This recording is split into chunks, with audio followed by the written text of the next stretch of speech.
O Catecismo em um ano.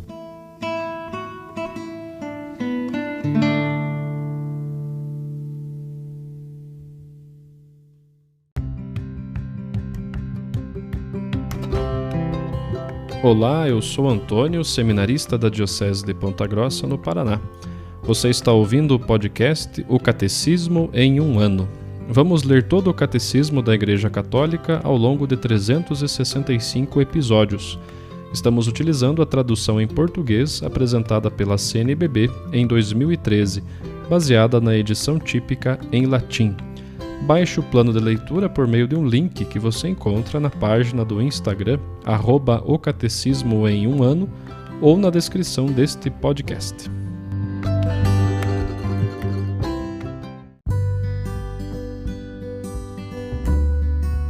Este é o episódio 337 desse podcast. Hoje nós vamos ler dos números 2655 a 2662.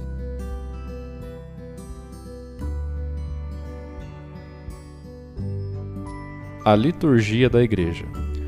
A missão de Cristo e do Espírito Santo, que na liturgia sacramental da Igreja anuncia, atualiza e comunica o mistério de salvação, prolonga-se no coração de quem reza. Os padres espirituais comparam, às vezes, o coração a um altar. A oração interioriza e assimila a liturgia durante e após a sua celebração. Mesmo quando é vivida ocultamente, a oração é sempre oração da Igreja, comunhão com a Santíssima Trindade. As virtudes teologais. Entramos na oração como entramos na liturgia, pela porta estreita da fé. Por meio dos sinais de sua presença, procuramos e desejamos a face do Senhor, é sua palavra que queremos ouvir e guardar. O Espírito Santo, que nos ensina a celebrar a liturgia na expectativa da volta de Cristo, nos educa a orar na esperança. Por sua vez, a oração da Igreja e a oração pessoal alimentam em nós a esperança. Especialmente os salmos, com sua linguagem concreta e variada, nos ensinam a fixar nossa esperança em Deus. Esperei firmemente no Senhor, e Ele se inclinou para mim, atendendo à minha súplica. Esse é o Salmo 40, versículo 2. Que o Deus da esperança vos encha de toda alegria e paz em vossa vida de fé. Assim, vossa esperança transbordará pelo poder do Espírito Santo. Romanos 15, 13. A esperança não decepciona, porque o amor de Deus foi derramado em nossos corações pelo Espírito Santo que nos foi dado. Romanos 5, 5. A oração formada pela vida litúrgica tudo obtém do amor com que somos amados em Cristo e que nos concede responder-lhe amando como Ele nos amou. O amor é a fonte da oração. Quem dela bebe atinge o cume da oração. Meu Deus, eu vos amo, e meu único desejo é amar-vos até o último suspiro de minha vida. Meu Deus infinitamente amável, eu vos amo e preferiria morrer amando-vos a viver sem vos amar. Senhor, eu vos amo, e a única graça que vos peço é amar-vos eternamente. Meu Deus, se minha língua não pode dizer a cada instante que eu vos amo, quero que meu coração o repita a vós tantas vezes quantas eu respiro. Esta aqui é uma oração de São João Maria Vianney. Hoje, aprendemos a rezar em certos momentos, ouvindo a palavra do Senhor e participando de seu mistério pascal. No entanto, é em todos os tempos, nos acontecimentos de cada dia, que seu Espírito nos é oferecido para fazer jorrar a oração. O ensinamento de Jesus sobre a oração a nosso Pai está na mesma linha que o ensinamento sobre a providência. O tempo está nas mãos do Pai. No presente, nós o encontramos, nem ontem nem amanhã, mas hoje. Quem dera que hoje ouvisseis sua voz, não endureçais os corações. Esse é o Salmo 95, versículo 8. Orar nos acontecimentos de cada dia e de cada instante é um dos segredos do reino revelados aos pequeninos, aos servos de Cristo, aos pobres das bem-aventuranças. É justo e bom orar para que a vinda do reino de justiça e de paz, influa na marcha da história, mas é também importante modelar pela oração as simples situações do cotidiano. Todas as formas de oração podem ser esse fermento ao qual o Senhor compara o reino. Resumindo, na Igreja, por uma transmissão viva à tradição, o Espírito Santo ensina os filhos de Deus a orar. A Palavra de Deus, a liturgia da Igreja, as virtudes da fé, esperança e caridade são fontes da oração.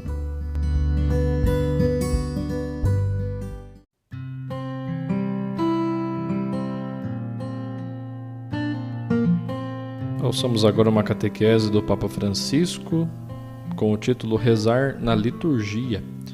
É do dia 13 de fevereiro de 2021.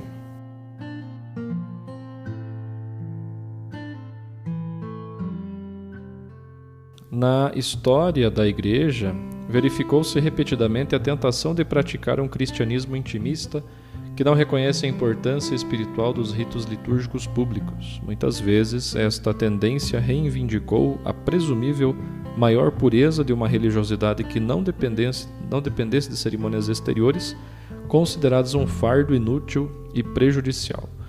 O centro das críticas não era uma forma ritual particular, nem um determinado modo de celebrar, mas a própria liturgia, a forma litúrgica de rezar. Com efeito, na Igreja é possível encontrar certas formas de espiritualidade que não souberam integrar adequadamente o momento litúrgico. Muitos fiéis, embora participassem assiduamente nos ritos, especialmente na missa dominical, sorviam alimento para a sua fé e para a sua vida espiritual, sobretudo de outras fontes, de tipo devocional. Nas últimas décadas houve muito progresso. A Constituição Sacrosanto Concilium, do Concílio Vaticano II, representa o centro deste longo trajeto. Reafirma de modo completo e orgânico a importância da divina liturgia para a vida dos cristãos, que nela encontram a mediação objetiva exigida pelo fato de Jesus Cristo não ser uma ideia nem um sentimento, mas uma pessoa viva, e o seu mistério um acontecimento histórico. A oração dos cristãos passa por mediações concretas, a Sagrada Escritura, os sacramentos, os ritos litúrgicos, a comunidade. Na vida cristã, não prescindimos da esfera corpórea e material, porque em Jesus Cristo ela tornou-se o caminho da salvação. Poderíamos dizer que devemos rezar inclusive com o corpo. O corpo entra na oração. Portanto, não existe espiritualidade cristã que não esteja enraizada na celebração dos mistérios sagrados. O Catecismo escreve: a missão de Cristo e do Espírito Santo, que na liturgia sacramental da Igreja anuncia, atualiza e comunica o mistério da salvação, prossegue no coração de quem ora.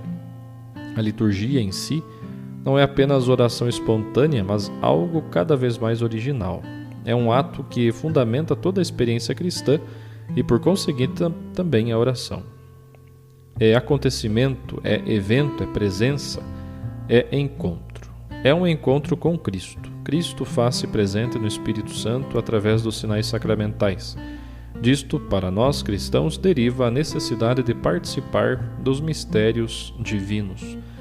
Um cristianismo sem liturgia ousaria dizer que talvez seja um cristianismo sem Cristo, sem o Cristo total. Até no rito mais despojado, como o que alguns cristãos celebram e celebraram nos lugares de prisão, ou no escondimento de uma casa durante tempos de perseguição, Cristo está verdadeiramente presente e doa-se aos seus fiéis. A liturgia, precisamente devido à sua dimensão objetiva, deve ser celebrada com fervor, para que a graça derramada no rito não se disperse, mas abranja a vida de cada pessoa. O Catecismo explica-o muito bem e diz assim: a oração interioriza e assimila a liturgia durante e depois da sua celebração. Muitas orações cristãs não provêm da liturgia, mas todas elas, se forem cristãs, pressupõem a liturgia, ou seja, a mediação sacramental de Jesus Cristo. Cada vez que celebramos um batismo, ou consagramos o pão e o vinho na Eucaristia, ou ungimos o corpo de um enfermo com óleo santo, Cristo está ali.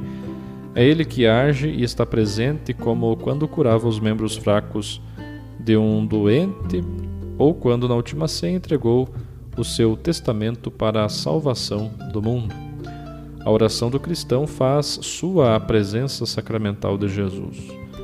O que nos é exterior torna-se parte de nós. A liturgia expressa isso também no gesto muito natural de comer.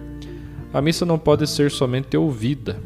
Também a expressão "vou ouvir missa" não é correta. A missa não pode ser só ouvida, como se fôssemos apenas espectadores de algo que escorre sem nos envolver.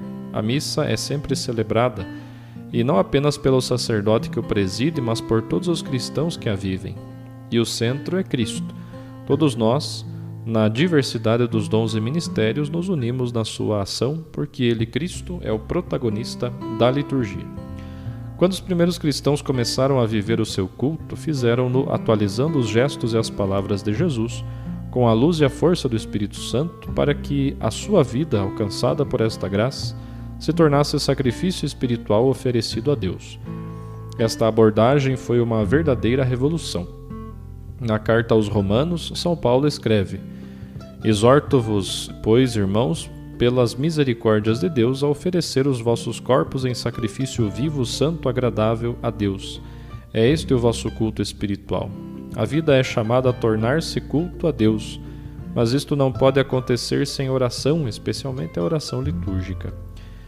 Que este pensamento nos ajude a todos quando vamos à missa. Vamos rezar em comunidade, vou rezar com Cristo que está presente. Quando vamos à celebração de um batismo, por exemplo, Cristo está lá presente e batiza. Mas, padre, esta é uma ideia, um modo de dizer. Não é um modo de dizer. Cristo está presente e na liturgia rezas com Cristo que está ao teu lado. Para complementar, também ouviremos a catequese do Papa Francisco do dia 10 de fevereiro de 2021 sobre o tema rezar na vida cotidiana. Uma vez que a oração cristã está ancorada na liturgia, hoje evidenciaremos como da liturgia ela regressa sempre à vida cotidiana, nas ruas, nos escritórios, nos meios de transporte. E nela o diálogo com Deus continua. Quem reza é como um apaixonado, que traz sempre no coração a pessoa amada, onde quer que esteja. Com efeito, tudo é assumido neste diálogo com Deus. Cada alegria torna-se um motivo de louvor, cada provação é ocasião para um pedido de ajuda. A oração é sempre viva na existência, como o fogo das brasas, até quando os lábios não falam, mas o coração fala. Cada pensamento, embora aparentemente profano, pode ser permeado de oração. Até na inteligência humana há um aspecto orante. Com efeito, ela é uma janela aberta para o mistério. Ilumina os poucos passos que se nos apresentam e depois abre-se para toda a realidade, esta realidade que a precede e a supera. Este mistério não tem um rosto perturbador nem angustiante, não. O conhecimento de Cristo faz-nos confiar que, onde o nosso olhar e os olhos da nossa mente não podem ver, não há o nada, mas há alguém que nos espera, há uma graça infinita. E assim a oração cristã infunde no coração humano uma esperança invencível. Qualquer que seja a experiência que toque o nosso caminho, o amor de Deus pode transformá-la em bem. A este propósito, o Catecismo diz: aprendemos a orar em certos momentos, escutando a palavra do Senhor e participando no seu mistério pascal. Mas a cada momento, nos acontecimentos de cada dia, o seu Espírito é-nos oferecido para fazer brotar a oração. O tempo está nas mãos do Pai. É no presente que nós o encontramos, não ontem nem amanhã, mas hoje. Hoje encontro Deus. Existe sempre o hoje do encontro. Não há outro dia maravilhoso a não ser o hoje que vivemos. Há as pessoas que vivem sempre a pensar no futuro, mas o futuro será melhor e não vivem o hoje como vem. São pessoas que vivem na fantasia, não sabem assumir o concreto da realidade. E o hoje é real, o hoje é concreto, e a oração tem lugar no hoje. Jesus vem ao nosso encontro hoje, neste hoje que vivemos. E é a oração que transforma este hoje em graça, ou melhor, que nos transforma, apazigua a raiva, sustenta o amor, multiplica a alegria, infunde a força de perdão. Às vezes parece-nos que já não somos nós que vivemos, mas que a graça vive e age em nós através da oração. E quando nos vem um pensamento de raiva, de descontentamento, que nos leva à amargura, paremos e digamos ao Senhor: onde estás e para onde vou? E o Senhor está ali. O Senhor dar-nos-á a palavra certa, o conselho para ir em frente, sem aquele sumo amargo do negativo. Porque a oração, usando uma palavra profana, é sempre positiva, sempre. Leva-te em frente. Cada dia que começa, se for acolhido na oração, é acompanhado de coragem para que os problemas a enfrentar já não sejam obstáculos à nossa felicidade, mas apelos de Deus, ocasiões para o nosso encontro com Ele. E quando alguém é acompanhado pelo Senhor, sente-se mais corajoso, mais livre e inclusive mais feliz. Portanto, rezemos sempre por tudo e por todos, até pelos inimigos. Jesus aconselhou-nos: rezai pelos inimigos. Oremos pelos nossos entes queridos, mas também por aqueles que não conhecemos. Oremos até pelos nossos inimigos, como eu disse, como a Escritura muitas vezes nos convida a fazer. A oração dispõe a um amor superabundante.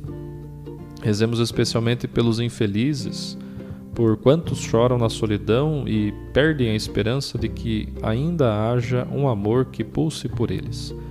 A oração realiza milagres, e então os pobres intuem, pela graça de Deus, que até na sua situação precária, a oração do cristão tornou presente a compaixão de Jesus, pois ele olhou com grande ternura para as multidões cansadas e perdidas como ovelhas sem pastor. O Senhor, não nos esqueçamos, é o Senhor da compaixão, da proximidade e da ternura, 3 palavras que jamais devem ser esquecidas, pois é o estilo do Senhor: compaixão, proximidade e ternura.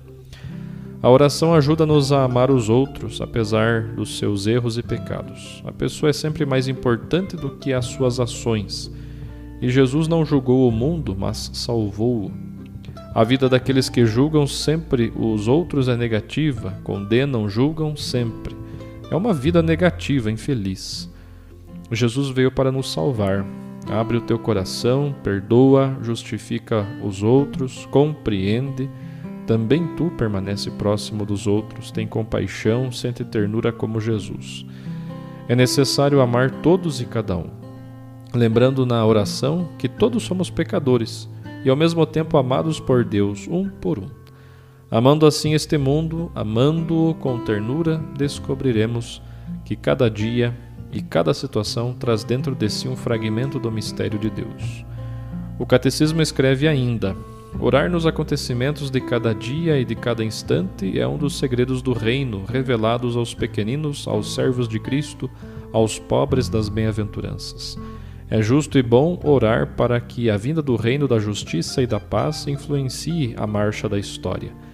Mas também é importante levedar pela oração a massa das humildes situações cotidianas. Todas as formas de oração podem ser este fermento a que o Senhor compara o reino. O homem, a pessoa humana, homem e mulher, é como um sopro, como a relva. O filósofo Pascal escrevia: não há necessidade que o universo inteiro pegue em armas para o esmagar. Um vapor, uma gota de água é suficiente para o matar. Somos seres frágeis, mas sabemos rezar. Esta é a nossa maior dignidade, é também a nossa fortaleza. Coragem, rezai em cada momento, em cada situação, pois o Senhor está próximo de nós. E quando uma oração está em sintonia com o coração de Jesus, obtém milagres.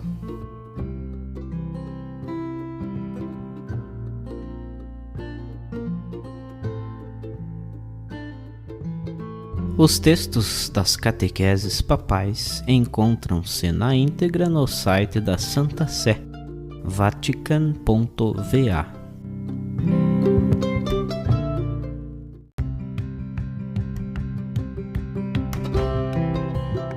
Você acaba de ouvir mais um episódio do podcast O Catecismo em um Ano. Continue nesse bom propósito de aprofundar o conhecimento e a vivência da fé católica e procure participar da sua comunidade. Rezemos por todos que estão fazendo esse caminho de leitura do Catecismo. Até amanhã!